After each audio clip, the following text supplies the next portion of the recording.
मत्ती उसका 5 अध्याय 27 और 28। मत्ती 5 अध्याय 27 और 28। तुम सुन चुके हो कि कहा गया था कि व्यभिचार न करना, परंतु मैं तुमसे यह कहता हूँ कि जो कोई किसी स्त्री पर कुदृष्टि डाले वह अपने मन में उससे व्यभिचार कर चुका। देखो क्या लिखा है 27 में, ये लिखा है तुम सुन चुके हो कि कहा गया था व्यभिचार ना करना, परंतु मैं तुमसे ये कहता हूं कि जो कोई किसी स्त्री या पुरुष पर कुदृष्टि डाले वो अपने मन में उससे व्यभिचार कर चुका है। आप कोई बात समझ नहीं? कोई एक सुंदर सा औरत, कोई सुंदर सा पुरुष या कुछ सुंदर सा लड़की या लड़का आपके आंखों में दिखाई दिया, एग्जाम्पल बोल रहा हूं मैं, हम उसको देख करके अलग विचार भी करेंगे अपने मन में, तो ऑलरेडी हम क्या किए हैं? व्यभिचार कर दिए, कर चुके हैं। शारीरिक संबंध करने से आप जो देखते हो ना, आप देखने में भी आप व्यभिचार कर चुके हैं करके हम प्रभु का वचन में हम देखते हैं। ये छोटी मोटी चीज नहीं, ये आंख है ना, बहुत खतरनाक चीज है ये आंख ऐसा है कि आंखों में ही आपको शैतान पाप करवाने में वो पीछे लगा हुआ रहेगा। यहां लिखा है 28 में, परंतु मैं तुमसे यह कहता हूं कि जो कोई किसी स्त्री पर या पुरुष पर या लड़का लड़के पर भी कुदृष्टि डाले वो अपने मन में, देखो अपना मन में उससे व्यभिचार कर चुका है।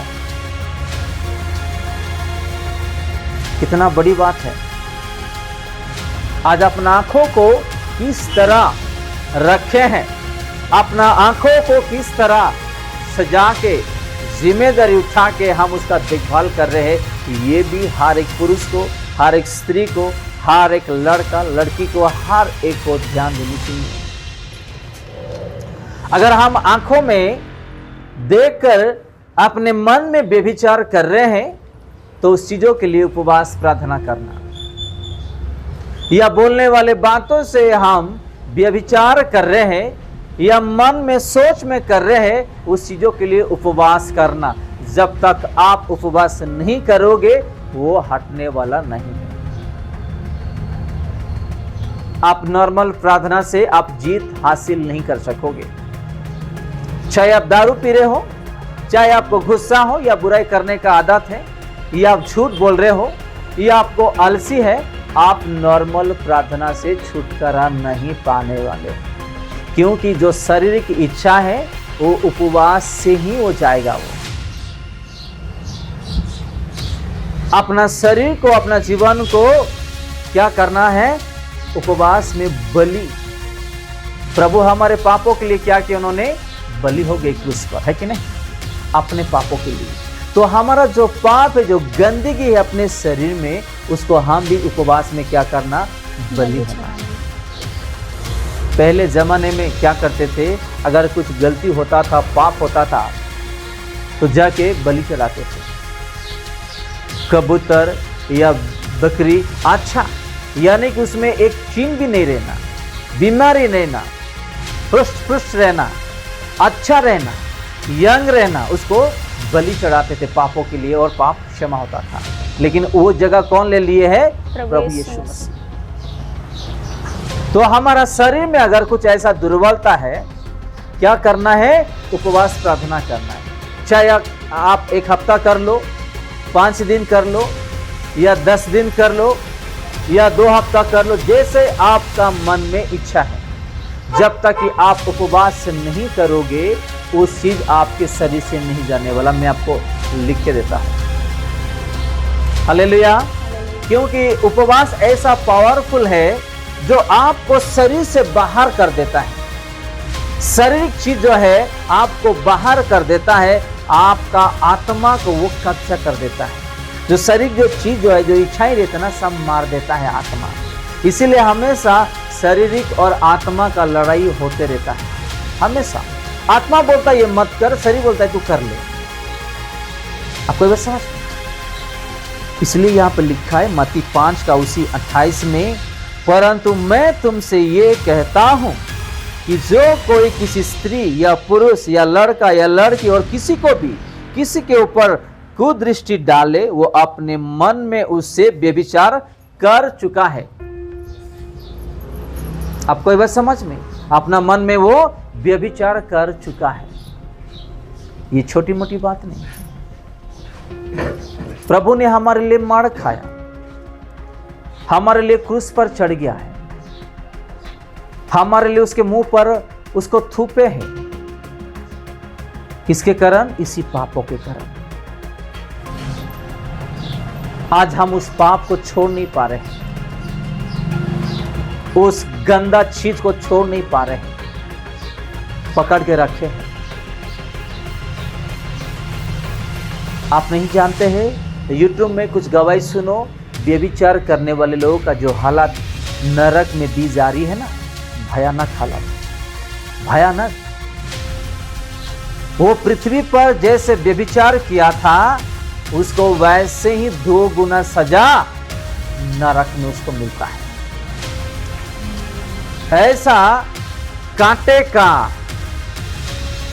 का जो चीज होता है, अपना प्रभु यीशु मसीह को उसका मुकुट में कांटे वाला हाथ पहना है कि नहीं? मुकुट, वो छोटा छोटा बारीक कांटे वाला चीज उसका शरीर में छोड़ते हैं और उसको ऐसा तड़पाते हैं कि जीवन भर के लिए वो याद करता रहेगा। उसको 1 सेकंड भी उसको रेस्ट नहीं है। वचन में ये लिखा है प्रकाशित वाक्य में कि हम इस पृथ्वी में जैसे जिए, जैसे किए, वैसे ही नरक में सजा मिलेगा। आप दारू पी रहे हो, आपको वहां पे दारू ही पिलाते रहते हैं।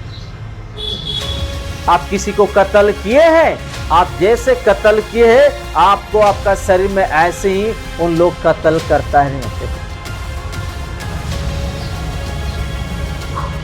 आप अगर किसी को हाथ उठाए, आपको भी ऐसे ही वहां पे मिलेगा।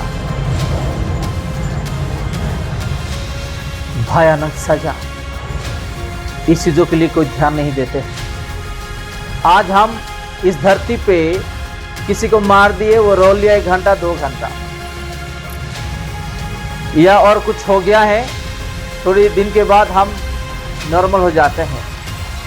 नरक में ऐसा नहीं है। जीवन भर के लिए अनंत काल तक वहां पे ऐसा सजा है। ना आपको यीशु मसीह आपको उद्धार कर पाएंगे, ना खुद का माता पिता, ना हमारा पिता, ना स्वर्गदूत, कोई भी, ना पादरी, कोई भी उद्धार नहीं कर पाएंगे। अभी हम जीवित है, ये सारा गलत चीज जो छोड़ना है और प्रभु में बनना है। एक चीज याद रखिएगा और ध्यान में रखिएगा, जो लोग आपके नजरों में गलत है कि ये मसीह में है या अन्य जाति में है, लेकिन उसका व्यवहार ठीक नहीं है, उसका बातचीत ठीक नहीं है, उसका बोलने वाला बात भी ठीक नहीं है, ऐसे लोगों से सावधान रहिएगा, दूर रहिएगा। नहीं तो उसके कारण आपका स्पिरिचुअल, आपका आत्मिकता गिर जाएगा, आप प्रभु से दूर हो जाओगे, आपको कुछ नहीं मिलने वाला। उसका जो आदत है ना, आपके जीवन में आएगा, ऑटोमेटिक आएगा। लोग क्या बोलते हैं, दारू पीने वाले लोगों के साथ अगर आप मिलोगे तो आप भी एक दिन दारू पीने बन जाओगे, ऐसे ही बोलते हैं ना। चोरी करने वाले लोगों के साथ अगर दोस्त बनाओगे, एक न एक दिन आप भी चोरी करना सीखोगे, है कि नहीं? 1 कोरिन्थियंस 5:11 में ये लिखा है, ऐसे लोगों से दूर रहो, संगति मत करो, उसका घर का खाना भी मत खाओ। रहते ना झगड़ेले लोग, गाली देने वाले लोग, बुराई करने वाले लोग, पाप करने वाले लोग, ऐसे लोगों से दूर रहो। वो कलेसिया में या लोगों का दृष्टि में कितना भी भक्त दिखाई देने दे, ऐसे लोगों से दूर रहिएगा। हमारा आत्मा बड़ा है या वो बड़ा है, बताइएगा। आत्मा, हमारा आत्मा बड़ा है या वो इंसान बड़ा है, बताइएगा। हमारा आत्मा बड़ा है, वो इंसान बड़ा नहीं है। वो हमारे लिए कुछ आशीर्वाद दे नहीं सकता है, वो हमको स्वर्ग राज्य लेकर के नहीं जा सकता है, वो हमको शांति नहीं दे सकता है, वो हमको आशीर्वाद नहीं दे सकता है, हमारे जीवन में परिवर्तन नहीं ले सकता, क्योंकि वो खाली दिखावा विश्वासी है, खाली नाम के लिए है। और यहाँ पे हम देखते हैं, परंतु मैं तुमसे ये कहता हूं कि जो कोई किसी स्त्री पर कुदृष्टि डाले वो अपने मन में उससे व्यभिचार कर चुका। कितना बड़ा बात है ये छोटा मोटा नहीं है। हम देखते हैं यूहन्ना उसका 8 अध्याय 3 से 11 तक, आगे जाइएगा। यूहन्ना 8 अध्याय उसका 3 से 11 तक। तब शास्त्री और फरीसी एक स्त्री को लाए जो व्यभिचार में पकड़ी गई थी और उसको बीच में खड़ी करके यीशु से कहा, हे गुरु, यह स्त्री व्यभिचार करते पकड़ी गई है। कौन पकड़ी गई? स्त्री। कौन? एक स्त्री। एक स्त्री क्या करती थी? वो व्यभिचार करती थी, छिप छिप के। आज भी बहुत सारे लोग छिप छिप के व्यभिचार कर रहे हैं। शादीशुदा होते हुए भी यहाँ पे पत्नी घर पे है, पति घर पे है, वो शादीशुदा है, फिर भी छिप छिप के व्यभिचार करते हैं लोग। बहुत सारे यंग लोग भी आज छिप छिप के व्यभिचार करते हैं। आपको नहीं पता है, एक माँ एक बेटे को शादी कर रहा है, आपको पता है? माँ बेटे के साथ शादी कर रहा है, सासू दामाद के साथ शादी कर रहा है, भाई बहन के साथ शादी कर रहा है अपना भारत देश में। आपको ये समझ में न्यूज़ में देखे होंगे आप लोग। ये कौन कर रहा है? ये शैतान। जैसे मत्ती 5:28 में पढ़े, अपने आंखों में दिखा करके वो पाप करवा रहा है। ऐसे ही ये स्त्री को गांव के लोग पकड़ लिए कि कब से वो छिप छिप के व्यभिचार कर रहा था। एक न एक दिन व्यभिचार करने वाले लोग भी पकड़े जाएंगे, परिवार में उसका नाम बदनामी होगा, कलेसिया में उसका नाम बदनामी होगा और समाज के दृष्टि में उसका नाम बदनामी होगा। छे, ऐसा हम सोच रहे थे अच्छा इंसान, छे ये एक ऐसा बना है, ऐसा निकला है, कोई भी विश्वास नहीं करे, कोई भी नहीं। सिर्फ नाम का भक्त बनने से नहीं होगा, नाम का विश्वासी बनने से नहीं होगा, नाम को सिर्फ यीशु को अपनाने से नहीं होगा। एक दिन ऐसा नाम खराब होगा ना, आपको प्रेम करने वाले लोग भी आपको घृणा करेंगे, आपके पास मिलने वाले लोग भी क्या करेंगे? नफरत करेंगे, दूर हो जाएंगे, जब पता चलेगा कि ये इंसान व्यभिचार कर रहा था और आज भी कर रहा है।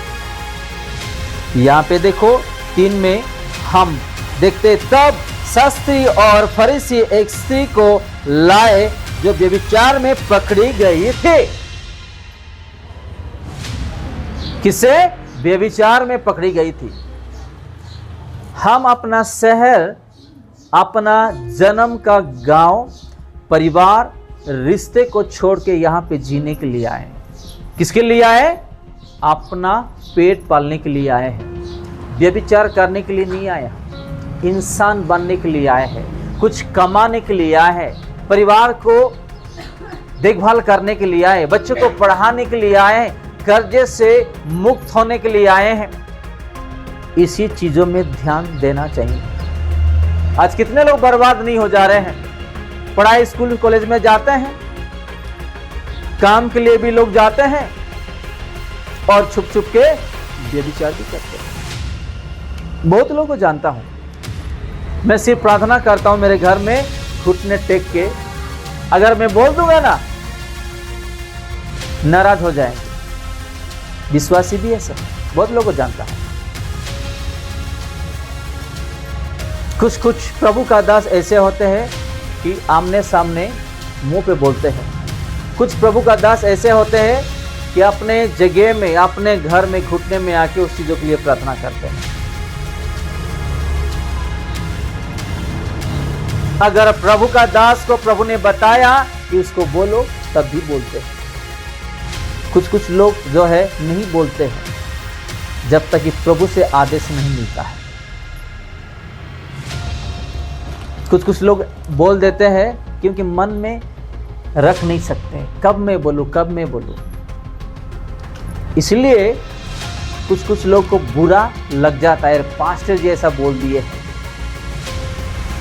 पास्टर जी ऐसा बोल दिए।